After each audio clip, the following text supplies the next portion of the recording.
Hello, my name is Nikayla Berman, and this is my brochure presentation on historical legacy and contemporary issues. The issue that I decided to pick today was the disparities in U.S. education. For my first slide, I'm going to talk about historical legacy. The historical legacy of this issue goes way back. Historically, schools in the U.S. were legally segregated by race.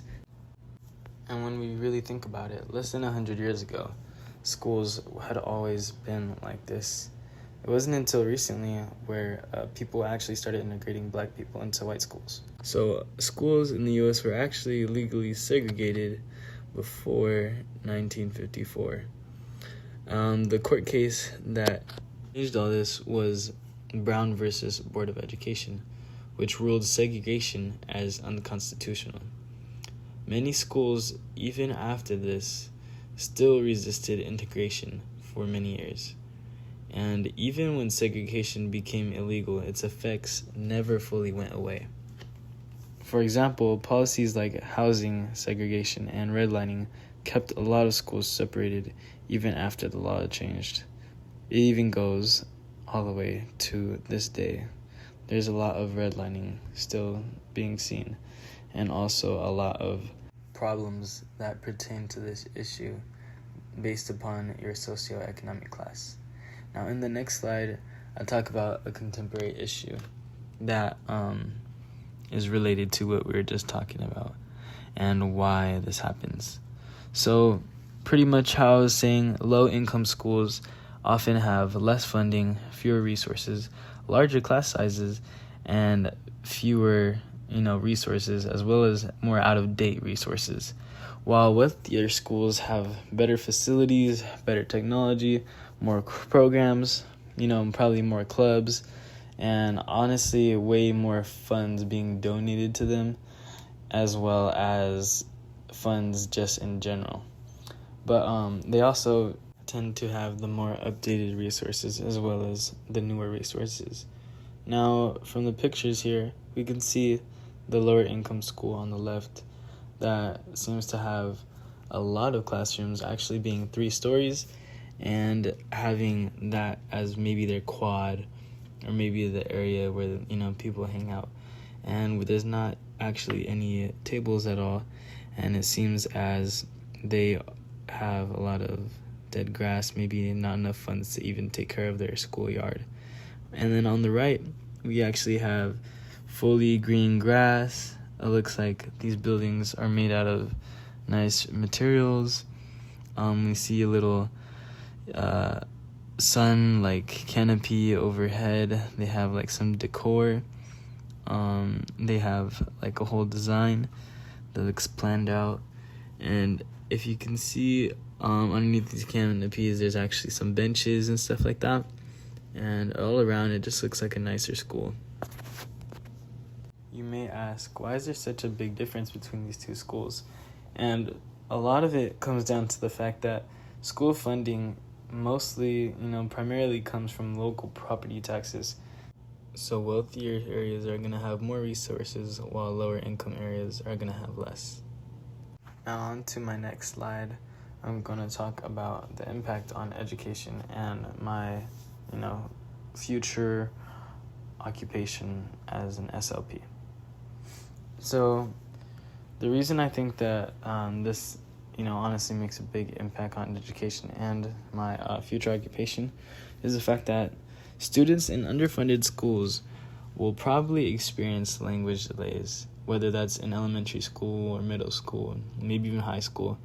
And the reason I say this is due to the fact that limited initiation and engagement is able to go out to these students, because in the lower income schools, there's just such larger classroom sizes, less teachers, and less teacher assistants. This automatically leads to less individual interactions with students and the teacher, as well as less opportunities for personalized feedback and support that students may need, But when it comes to who needs more individualized language modeling or extra help in building vocabulary and confidence, this would be the students that I would work with as my job as an SLP. And, with these barriers in their way, I would probably receive even more students that need help as well.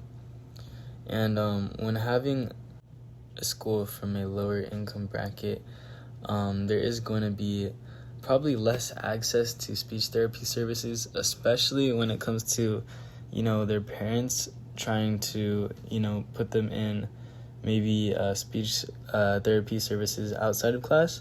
So ultimately, it will probably lead to students that, really, really, really need my help and don't have any access to these services or the funds for these services outside of school.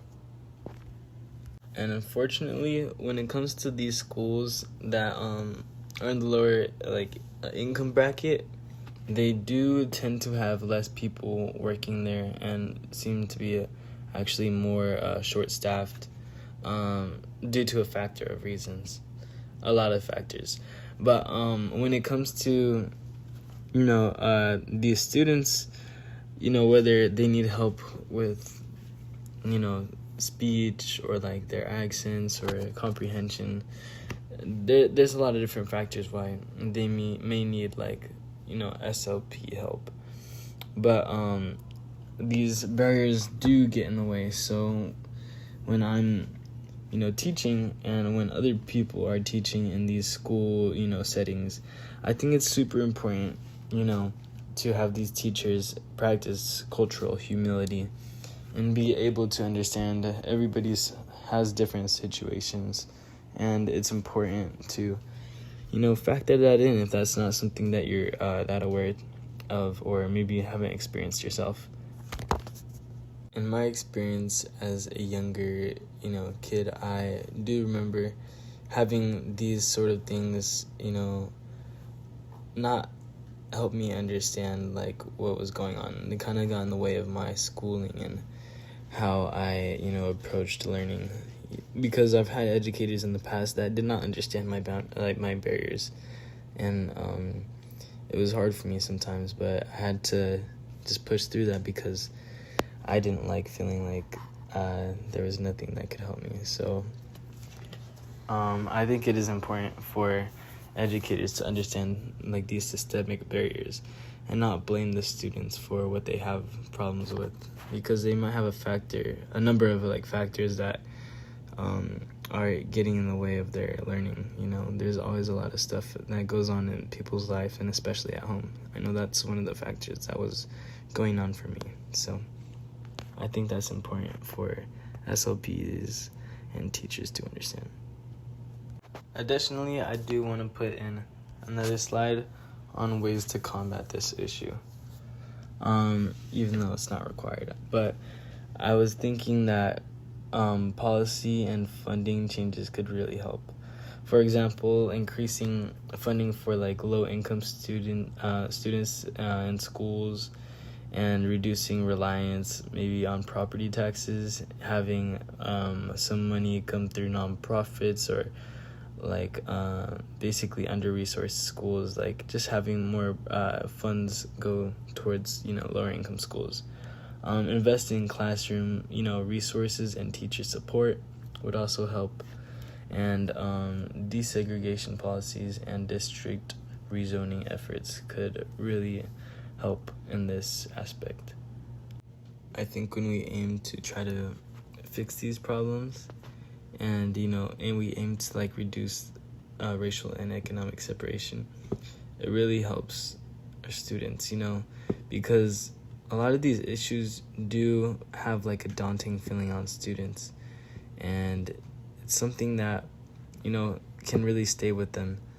And honestly, whether it's more of a mental thing or a physical thing, the setting mentally and physically on where you're learning really impacts a student's brain, and I think that having a better setting all around as a student would greatly help. Not only this, but I think that certain services that support students with SLP maybe provide more access to speech language services early on, or in certain programs, could really help. And through this, we'd probably need more funding, to make programs like that, or at least to hire like more counselors and specialists that could help students find these resources. Wrapping this up, I would like to thank you for listening, and this concludes my brochure presentation on the disparities in U.S. education.